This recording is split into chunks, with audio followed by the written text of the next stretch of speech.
Vous allez bien ce dimanche matin? Très bien. On vous présente dans quelques 360. Israël est en état d'alerte à la veille du premier anniversaire des attaques du 7 octobre. Vous en avez parlé, Thierry. L'armée israélienne 97 retenus otages dans la bande de Gaza.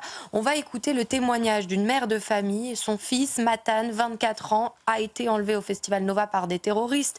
Il est toujours détenu otage. Sa mère, aux côtés d'autres familles, appelle le gouvernement israélien à agir. Mathilde Ibanez. Et retour en France avec cette inquiétude au sein de la communauté juive, la solitude aussi face à la montée des actes antisémites, entre peur d'afficher ses convictions et volonté de s'affirmer face à la menace. Certains sont partagés. Sharon Camara. Premier meeting de rentrée pour le Rassemblement national, un rendez-vous sur les terres d'Éric spécialiste à 60 €. C'est l'idée du syndicat des médecins spécialistes Avenir Spé. Le but est de faciliter l'accès aux soins et de permettre aux spécialistes de s'adresser des patients entre eux. Écoutez l'ancien président de l'Institut national du cancer à ce sujet. Voilà pour l'essentiel, Thierry, à 11 h. Merci, on vous retrouve tout à l'heure. Oui. Évidemment, dans une demi-heure, ensemble jusqu'à 13 h ce dimanche. Emmanuel Macron appelle à ne pas livrer. Audrey, je vous représente notre équipe. Bonjour ma chère Audrey. Bonjour Thierry. Nous sommes ensemble encore pour de l'information. Le chef d'état-major israélien affirme sa détermination à frapper ce terroriste du 7 octobre. Israël est évidemment en état d'alerte.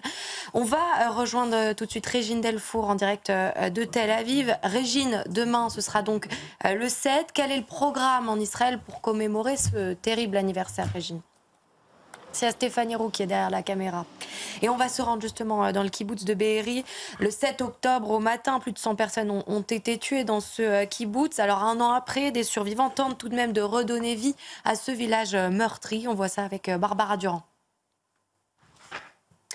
Et c'est l'un des visages du procès des viols de Mazan, celui de Béatrice Zavarro, l'avocate du principal suspect, Dominique Pellicot. Une position évidemment compliquée pour elle. Il y aura un avant et un après dossier Pellicot, dit-elle. Son portrait avec Célia Barotte. Et enfin, cette information à Rennes. Un homme a été grièvement blessé par balle cette nuit en plein centre-ville, engagé. Voilà Thierry. Merci beaucoup Audrey. Allez, on Karima Wake, fidèle de l'émission, Patrice Arditi, fidèle et comme tous les dimanches, nous sommes ensemble jusqu'à 13 h. C'est la dernière ligne droite, ma chère Audrey. On représente nos...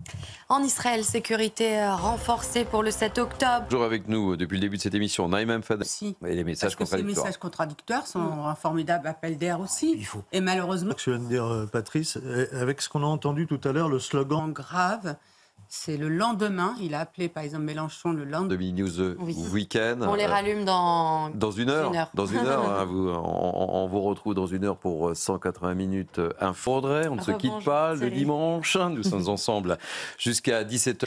À la veille du 7 octobre, l'armée israélienne déploie des troupes supplémentaires près de la bande de Gaza.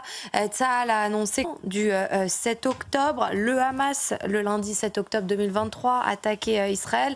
C'est la journée la plus meurtrière du pays depuis sa création. Plus de 1200 personnes avaient été tuées ce jour-là. On fait le récit de cette terrible journée avec Kylian Salé.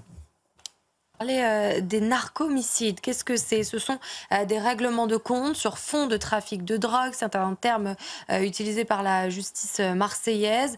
Justement, à Marseille, un adolescent de 15 ans a été poignardé une 50aine de fois, puis brûlé vif. C'était mercredi. Un chauffeur de VTC de 36 ans, père de famille, a lui été froidement abattu vendredi par un adolescent de 14 ans. De nouvelles affaires, donc en une semaine. Le procureur de Marseille parle d'une sauvagerie inédite. Je vous propose de l'écouter. Terminé avec le premier meeting de rentrée pour le Rassemblement national.